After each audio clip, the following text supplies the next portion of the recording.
friend, how are you? Hope you're keeping well. It feels so good to see you here again on Jerry Vive Enterprises YouTube channel, which is your #1 home of projects. My name is Jerry Mbogwa and I am your project planner and manager. I am driven by honesty, competency, and integrity. As you continue learning from this video, kindly hit the subscribe button and the notification bell. Also remember to like, share, and comment on this video.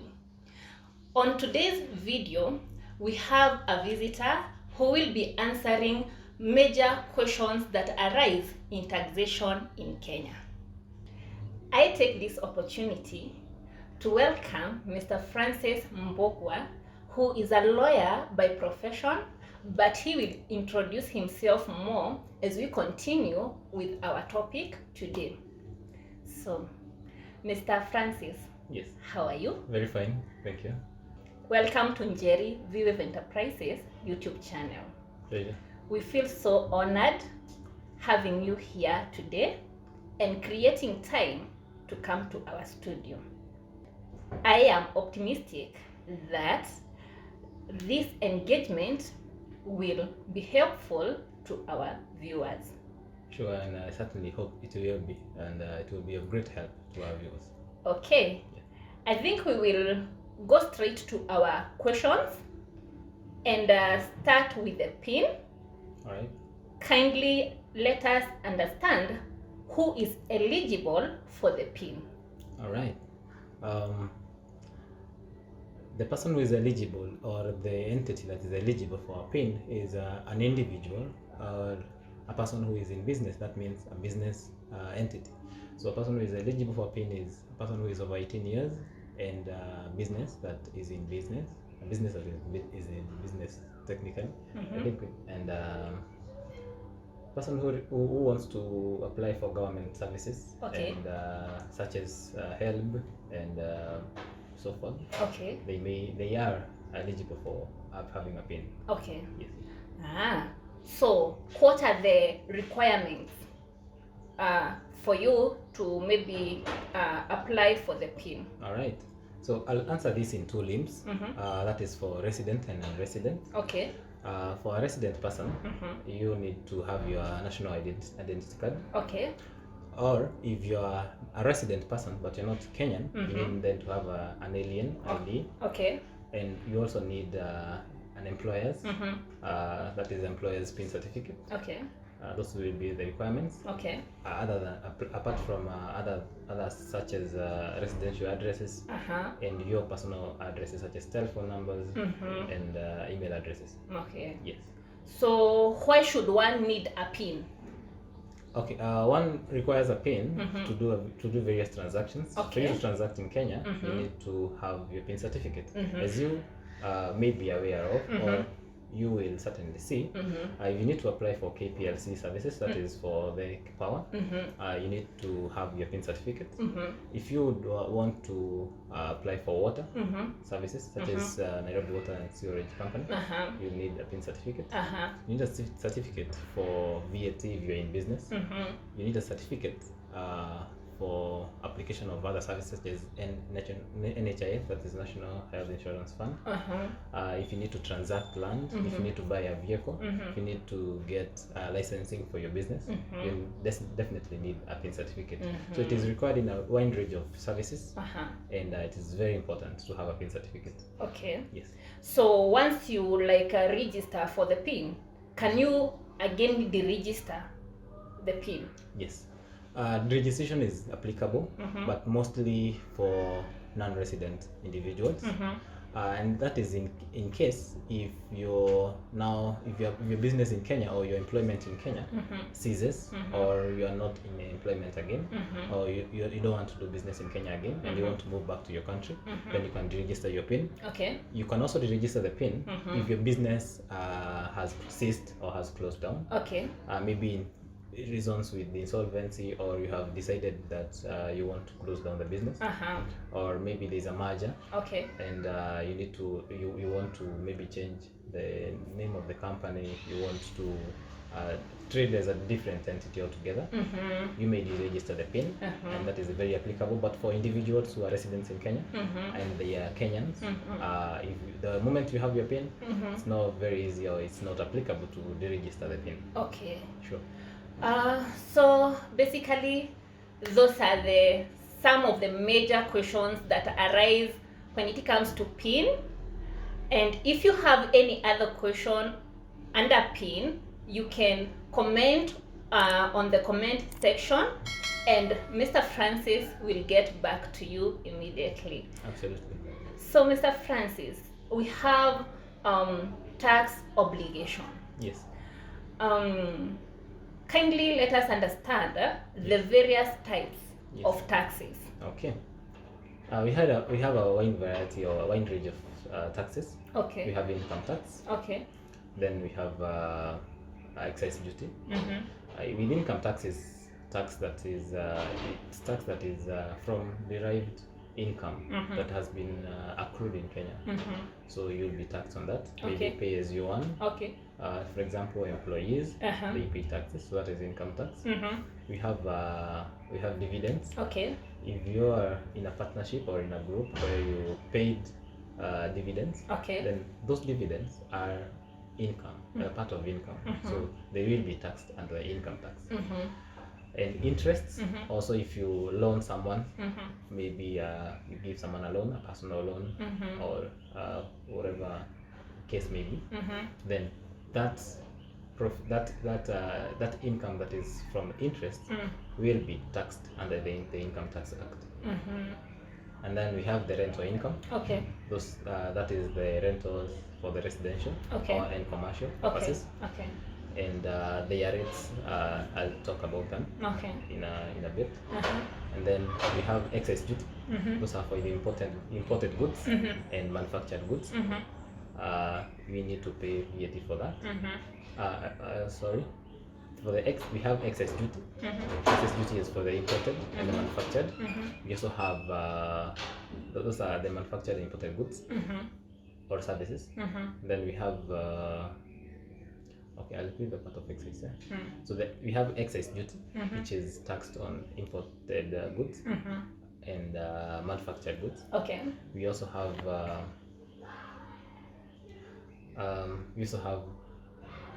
value-added tax. Okay. Value-added tax is taxable on value-added vatable goods and services.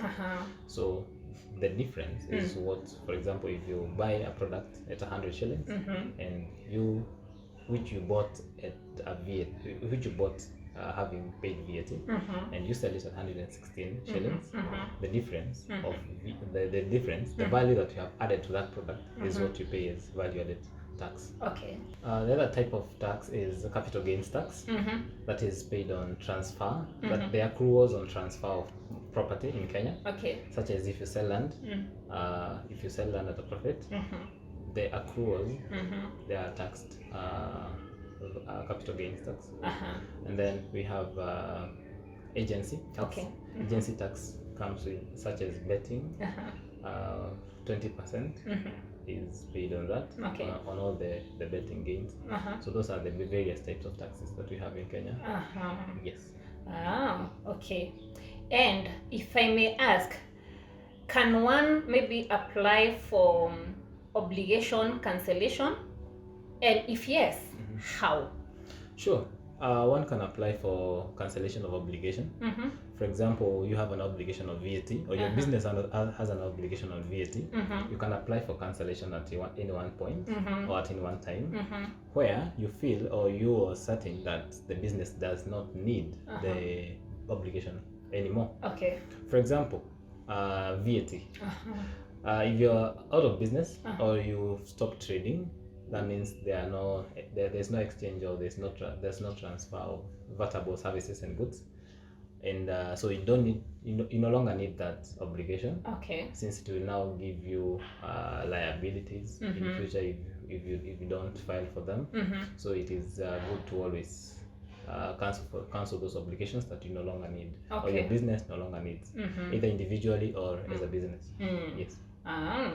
And we I think there are due dates Yes. when it comes to maybe paying of taxes, Yes. filing the returns. Sure. Can you please let us understand the due dates that we have? Okay. I'll start with income tax. And income tax, they are in two categories. That is individuals and businesses. For individuals, normally if you are employed, every month you will get a pay slip. Okay. And if you look at it, there will be a tax that has been deducted. Okay. So the due date for the pay as you earn is the 9th day of every month of the next month from the date of accrual. Also the ninth day of the from the month of accrual. Okay. So if this month you've been paid, at the end of the month you've been paid like 30,000. So the following month, your employer is obligated to file for pay as you earn. Okay. The 9th day. That is between 1st and 9th. So at any one point at that particular, and it's not only filing, it's filing and paying. Yes. Okay. So it is your employer who pays. Who does that? But you as an individual, at the end of the year, you will be required to file your now aggregate returns so that you can now get a P9 from your employer and now go to your iTax portal, or you get services of a tax consultant or your accountant, and so at that point you'll be able to file your tax returns. That is between 1st of January and 30th of June. Okay. Yes. But it is sometimes you may find that the year in the financial year is different from others. Okay. But mostly for individuals, the end of the financial year for individuals is between 1st of January to 31st of December. But sometimes for a business entity, you may find their financial years are different from individuals. That depending with how you registered or the date that you keyed in when you're registering for your PIN certificate for your business. The due dates for the business income are every quarter. Okay. The 9th day of every quarter. So you need to file your business income tax returns. We have other taxes that due dates on other taxes such as VAT, 20th day of the following month, and we have also the withholding VAT, which is a bit different from the VAT, the actual whole VAT, but in the long run they'll end up being the same thing. So the deduction on the VAT withholding is paid every Monday of the following week from the date of deduction. And so that the person who is withholding is the person who is supposed to file the returns at that particular point. We have other taxes such as rental income tax. Okay. Rental income tax. Rental income tax is filed the 20th day. The 20th day of the following month from the date of accrual. So if you have a residential property or a commercial property and you have collected rental incomes from your tenants for this month, then the following month, that before the 20th day or on the 20th day, you need to file and you need to pay the income tax for that. Okay. And the percentage for that is 10%, or you can be under the yearly regime of 30%. But the 10% for the monthly is final tax from the total gross collection. Okay. The 30%, the annual 30% under that regime, which you first apply for before you do that, is after deduction of expenses. Yeah. So after deduction of expenses. Okay. So if you do a tax planning on that, you will see whether it is more advantageous if you have more expenses in for your residential property or commercial, then it is advisable that you apply for the yearly regime so that you can recoup back your expenses. Okay. Yes. So that is it on due dates. Those are the due dates. We have other deductions such as NSSF and NHIF. Those are also when you're filing the returns, the tax returns, they are filed together. The NHIF is the 9th day and the NSSF is the 15th day of every month. So that is it with the due dates, right? Yes. Here, okay, there is no this part of filing tax returns. Yes. How do you go about it? Okay. As I had earlier mentioned, for employees, I start from there because that is most of that's the most frequent that we encounter. Yes. You need to have your P9 from your employer. Okay. So at the end of the year, you request your employer to give you the P9. Okay. The P9 is a form that outlines all the deductions and the payments that you have received within the year, or within the months that you have been working. Okay. And then in your care, since you have a KRA PIN, there's the iTax portal that is normally the area where we file the returns. So from there, if you're experienced in that, or you have the know-how of how to go about it, then you can use your P9 to file the returns. Okay. But if you are not, then it's advisable to seek advisory or services of a qualified person to assist you in the same. For a business, you need to have all your sales, for example. You need to have all your expenses. You need to have all your payrolls. Everything about all transactions concerning your business. Okay. If you have loans, if you have everything about your business, everything that is financial, then you need to have all that. For the companies that are, for example, businesses that are companies that have a margin of 5 million and above, that is in terms of revenue, then they need to be audited. So you get services from that, and then from the audited accounts, you need to file your returns. Okay. For a business that is not so big, you need to get your accounts in order, and then you go to the iTax portal. There are directions on how to do that. So there is an Excel sheet that you download, and then you put all the figures as per how they should be. And then at the end of it all, you'll find your tax payable or a negative credit, that is a refund in that perspective. So that is basically how you file the returns. But it is always advisable to seek assistance from a person who is qualified, so they don't incur necessary liabilities. So what you're trying to tell us here, yes, anytime that maybe I'm filing return, I should approach someone who understand these things clearly. Yes. Like you, for example. Absolutely correct. Okay. Yes. So my viewers, if you want to file your returns, here we have the person who can do it for us, and I will share his contact on our screen. Sure, thank you. And Mr. Francis, now we have Kenyan citizens who lives abroad, therefore maybe US or other countries. Yeah. Are they supposed to file taxes? Or are they supposed to pay for the taxes? Okay, I'll say yes and no. Yes and no. If yes, why? If no, why? Sure. Remember before and earlier said that you need, for you to get services from the government, such as maybe application of passports, you require a PIN form. Yeah. And the moment you have a PIN, automatically it has an obligation called resident income tax. Okay. Which at the end of the year, it's a requirement under the Income Tax Act that you must file returns. So whether they should file returns is yes. The question is, should they pay? And the answer is yes, if they have business or they have employment income or they have any source of income that is derived in Kenya. Okay. Maybe they may be abroad and the person has a residential property or a commercial property in Kenya. Maybe the person is abroad and is outsourcing some professional services and providing them remotely in Kenya. So the profit, the income that person will accrue will derive are from Kenya.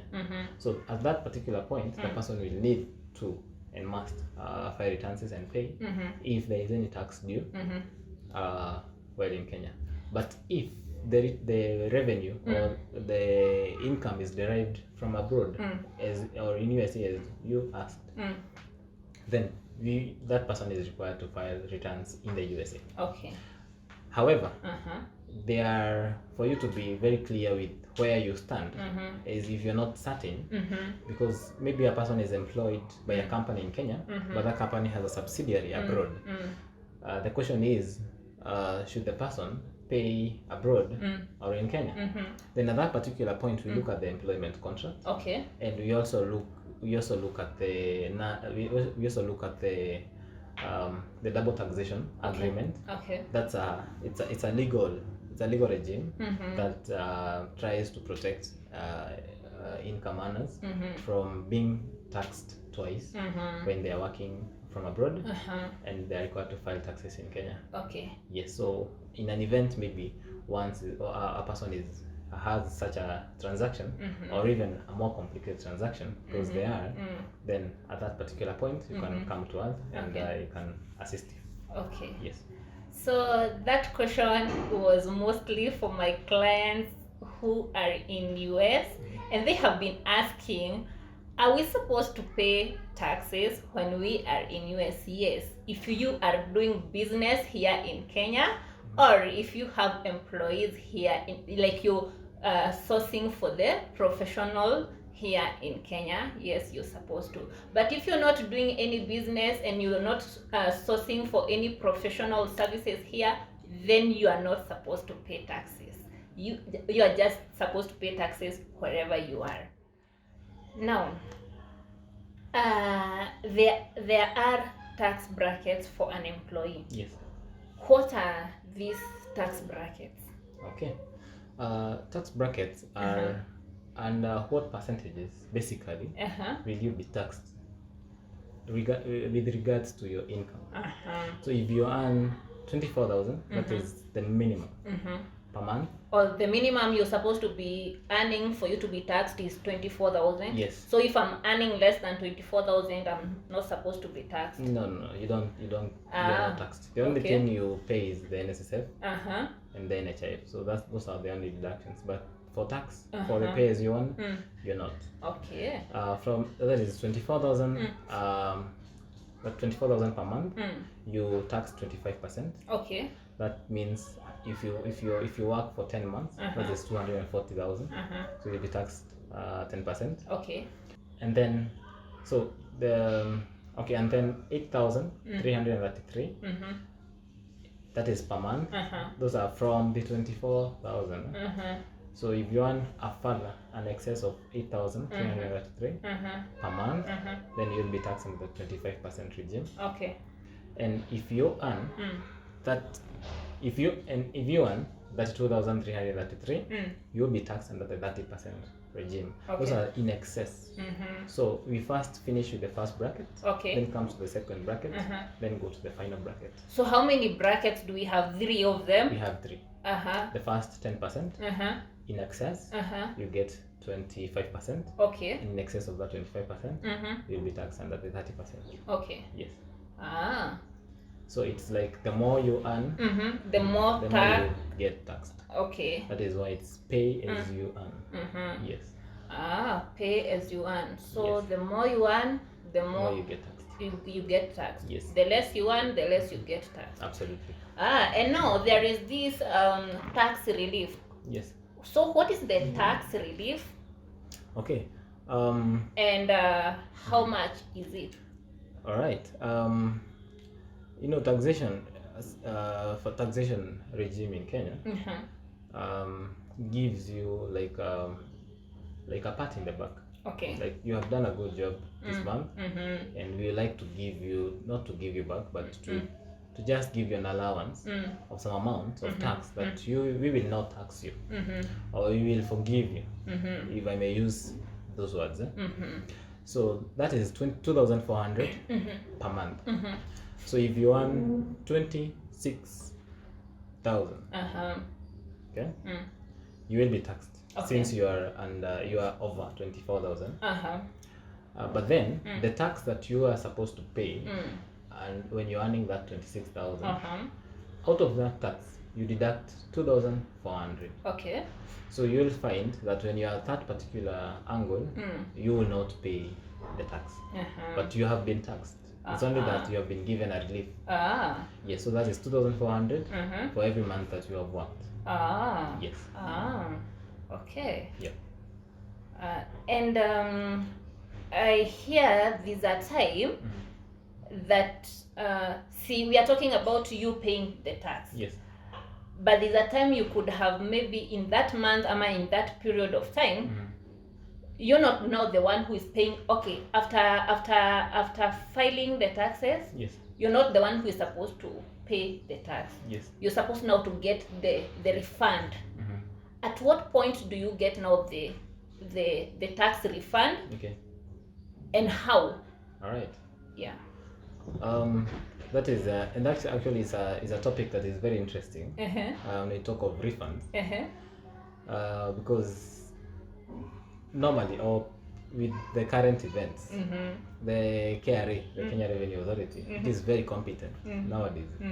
It tries to get as much income as possible, or as much revenue as possible. Okay.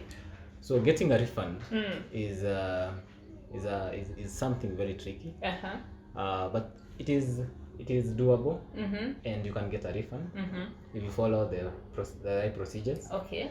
For the VAT, you don't get a refund. If you have a negative credit on VAT, you don't get a refund unless you close the business or something. Okay. But if the business is continuing, then it will be carried forward to the following month. Oh, to the okay. So if you have like negative of 100,000 on VAT, you won't go to KRA and ask for the VAT. For the following month, if you have a positive figure on VAT of 100,000, they will just deduct. Absolutely. So you'll find you'll pay no tax. Okay. But for the income tax, especially for individuals, and especially for those who have types of income such as professional, that is, they are such as maybe, for example, a person who works for insurance companies, they are paid. Okay, especially for a person who works for insurance companies, the income is deducted at 10% withholding tax. So if at the end of the year their expenses exceed the brackets that their tax, if their income exceeds, or if their expenses okay, let's have this. Especially, for example, a person who works for insurance companies. Okay. If their expenses at the end of the year, when they are filing the returns, exceeds the brackets that are taxable, that means the person will have a refund. Okay. Okay. So that refund, you can get it within a period of 5 years from the day of approval. Okay. So, not approval. Okay. You can get that refund. You can get that refund within that has accrued within a period of 5 years from the date of accrual. Okay. So for example, if you have a refund today, if you file the returns today and you have a refund, within the next 5 years, you need to have claimed your refund. Okay. If you exceed that bracket, then you don't apply for the refund, or you're not eligible for application of a refund. So for applying a refund, you need to give a reason as to why you need that refund. And one of the reasons is because you are overtaxed, or you paid more taxes than you were supposed to. Maybe you even paid an advance tax on income, and it is more than what you were supposed to at the financial year in question. So you'll get a refund for that. Okay. But you have also to draft their application, their letters of application that you draft, stating your reasons, and then within the period stipulated under the income tax, you will within the period that is stipulated under the tax procedures, you'll be able to get your refund back. And you even state your bank account and so forth, so you'll have your money in your account. Okay. Yes, but you have to do proper and clean accounting for you to get a proper refund.